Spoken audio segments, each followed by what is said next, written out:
Now available in paperback and Kindle Unlimited. Esteem a New Woman. The devilish diva starts on the road to becoming a new creature in Christ in this all-new Esteem series adventure. Get your copy of Esteem a New Woman at Amazon.com in paperback and Kindle Unlimited today. Better get the coleslaw, y'all, because we're having us a barbecue. Okay, I'm coming to y'all one more again from the Metropolitan Oval. And what I wanted to talk about today in this video was an ethical situation that I've had to deal with as a writer for the last 30 years. Now, ever since I was 18 years old, I dedicated myself to a mission of writing positive stories about the Black experience and Black culture because I believe that we need these type of stories to show who we really are. And as I've been on this mission, what I've seen as I've been publishing books is that when I go out here and write those type of stories, sadly they don't sell, especially among other Black people. And the ethical situation that I wind up in is wondering if I should go out here and look to sell other types of Black stories. Now, when it comes down to most Black literature, what is successful these days usually are these single successful Black woman stories about the Black woman who can't get a man, or you get the Tyler Perry type stories about the Black woman who's being abused by some sort of brute type Black guy, or who has the choice between the brute guy or the light-skinned savior. And the other type of story are these monsters ball type stories where you have this Black woman basically looking to get involved with this white racist, or these swirler and divestment stories that show you this Black woman basically getting involved with some sort of rich man. Now, I am not a fan of those type of stories because all they do is perpetuate the worst racist stereotypes about Black people, and I didn't come into writing to write those type of stories.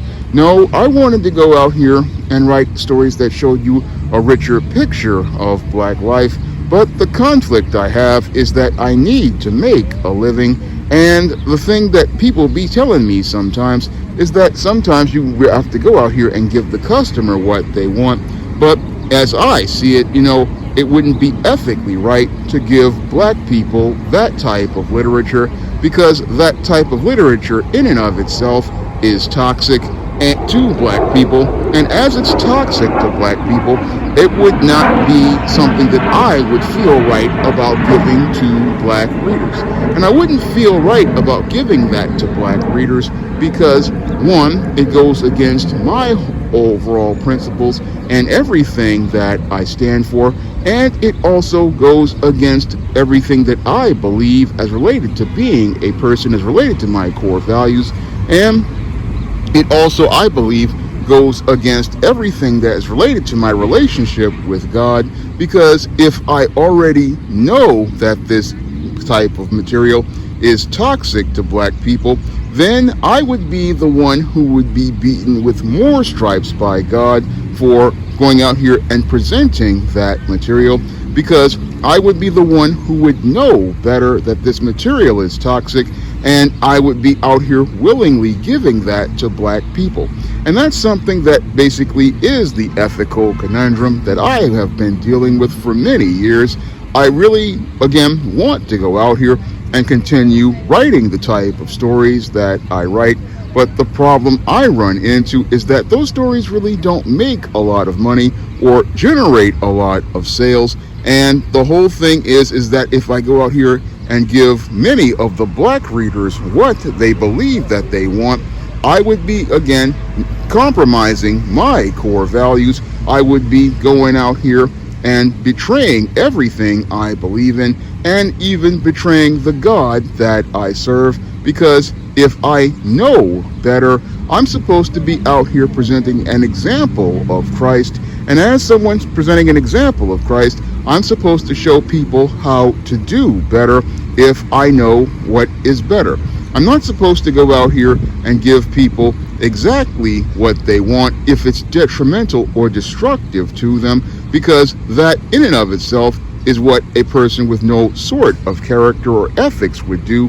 They would go out here looking to go out here and get the profits from the projects and go out here and make that money. And that's where a person, as I see it, would be a sellout. Because to me, what a sellout really is a person who will already know better and know what to do is right, but still chooses to do what is wrong in order to go out here and make money. And they're the ones who make the compromise with mammon as related to making friends with mammon, and making those friends with mammon and making all this money. But the whole thing is that they wind up losing more important things like their soul. And that's what I look at as related to the whole situation, as related to the type of stories that I write. Again, I came into writing go out here and write positive stories about black people, write a richer picture of black people. But it seems like to me the only people who have success as related to writing are those like your Alice Walker, who've been out here and created a negative narrative of black men with the color purple, or the people like Terry McMillan with Waiting to Exhale, who also made a compromise where she told the lie to black women that there was this sort of shortage of black men out here as related to good black men. And those type of people, again, get pushed to the forefront in the mainstream media. They're the ones who have the bestsellers and all the success. And as I look at it, it's not really success to me, because when I look at those two women, they basically sold out black people and presented narratives that were destructive to black people. I mean, when I look at the narrative that Alice Walker presented as related to the color purple, it basically was one of the cornerstones of the divide between black men and black women, and the gender wars that were established with propaganda like the color purple and Oprah Winfrey's TV show, which demonized black men. And when I look at Terry McMillan's Waiting to Exhale, I see where that book basically pushed a narrative that further drove that divide by lying to black women, telling them that there were no good black men out here, when in actuality there were a lot of good brothers out here.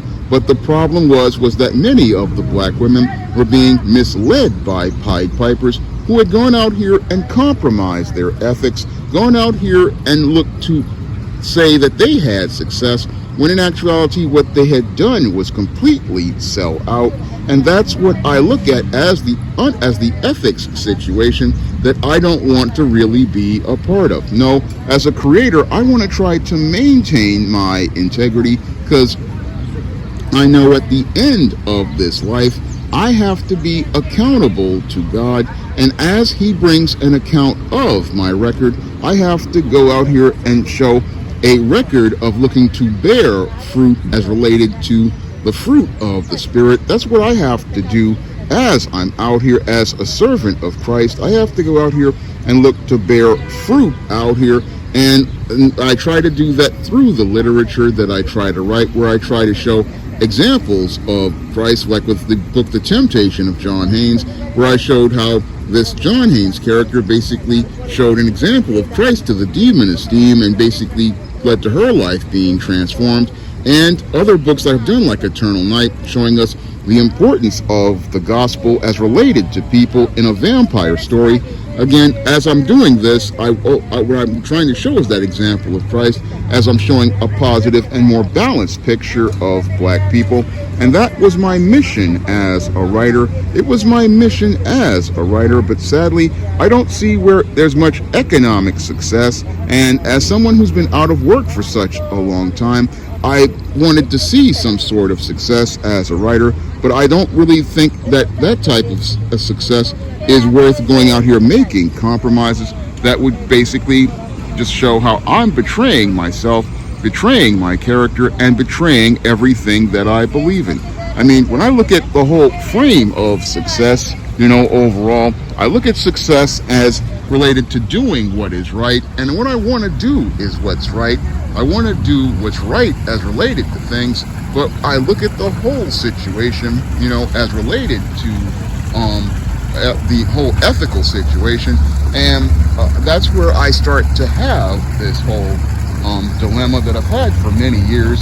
And while I want to see books sell, and I do need books to sell now that I'm again coming out of a heart attack, and I'm coming in a place where I'm basically told that you got to have a job in order to get your Medicaid. I just look at things, and I don't want to be no sellout like that, where you're just out here making compromises to get ahead. And I don't really like those making those type of compromises, because when you make those compromises, it just is a slippery slope. It's a slippery slope that you wind up running down, and I don't want to do that type of stuff. But that's the ethical dilemma I've been dealing with for many years. I mean, you see the success of the street lift authors in the 2010s. You see all these other authors getting success, and I came into this trying to do something right, but sadly it's just not really working out. So that was one of the things that I basically look at, these days, as related to writing, and it was an ethical dilemma that, I'm trying to keep it real and be true to myself. That's what I try to do with my writing, and it's something that I want to do, with my writing, is be true to myself and tell a story about the Black experience and Black culture that most people usually don't get from the mainstream publishers. Now, if you want to check out my first full comic, John Haynes at Death's Door, it's available on Lulu.com in paperback, and it's also available on Kindle and Google Play. And my other comic, Esteem No Good Deed, is available on Amazon.com's Kindle for just 99 cents, and it's also available in the Esteem series book, Esteem Blast from the Past. And if you want to see a series of books that show you a richer picture of Black life, you can check out all the books of the SJS Direct imprint on Amazon.com in paperback and Kindle format. You can also find them at other online booksellers like Drafted Digital, Google Play, Barnes & Noble, and big box retailers like Walmart and Target. And if you also want to see me continue to make more videos like this and stay on the air, you drop a donation to the Patreon, the PayPal, or the Cash App by clicking the links in the description box. That's all I have to say for this video. You can comment, rate, and subscribe. Now available in paperback and e-readers, ISIS Runway of Doom. The goddess next door struts her stuff on the catwalk to take on a runway of rogues in this action-packed all-new ISIS series adventure. Get your copy of ISIS Runway of Doom at Amazon.com and online booksellers everywhere. Now available in paperback and e-readers, John Haynes, An Offer He Can't Refuse. The man who rules the world gets a job offer he can't refuse in this action-packed all-new John Haynes series adventure. Get your copy of John Haynes, An Offer He Can't Refuse at Amazon.com and other online booksellers. Support Black-owned and Black-operated digital broadcast media. www.niceradionetwork.com. Nice Radio Network, broadcasting 24 hours a day, 7 days a week.